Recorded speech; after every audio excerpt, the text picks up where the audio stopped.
Hello everyone, आज हम बात करेंगे पल्सस बेसफेरेंस की। तो बेसफेरेंस यानी कि क्या है कि दो वेव फॉर्म्स हमें दिखाई दे रही हैं। नॉर्मली हमें percussion wave and tidal wave है वो हमें अलग अलग फील नहीं होती है। तो परकशन वेव और टाइडल वेव जब हमें अलग अलग फील हों उसे हम कहते हैं पल्सस बेसफेरेंस। टाइम गैप हमारा इंक्रीज कर जाता है और हमें दो वेव पाल्पेटेड होती हैं।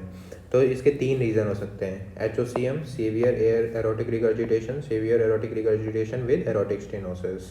तो HOCM में क्या होता है, हाइपरट्रॉफिड मसल्स होंगी, फोर्स ऑफ कॉन्ट्रैक्शन बढ़ेगा, फ्रेंच स्टार्लिंग्स के तहत हमारा इंक्रीज इन परकशन वेव होगा।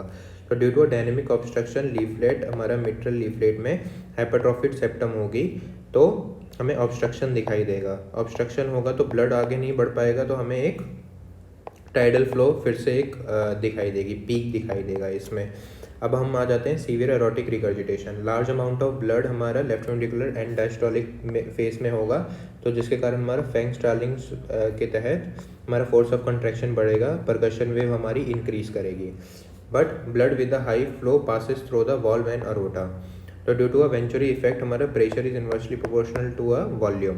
तो वॉल्यूम ज़्यादा है, प्रेशर कम है, तो हमारा नेगेटिव प्रेशर जनरेट होगा अरोटा की तहत और अरोटा हमारी कोलैप्स कर जाएगी। फिर से हमारा प्रेशर बढ़ जाएगा तो हमें दो वेव की पीक दिखाई देंगी और हमें severe aortic stenosis and aortic regurgitation में भी यही कहानी मिलती है। Because of severe aortic stenosis force हमारा इंक्रीज होगा, एरोटिक रिगर्जिटेशन में obstruction due to a further increase in a gap. Thank you everyone.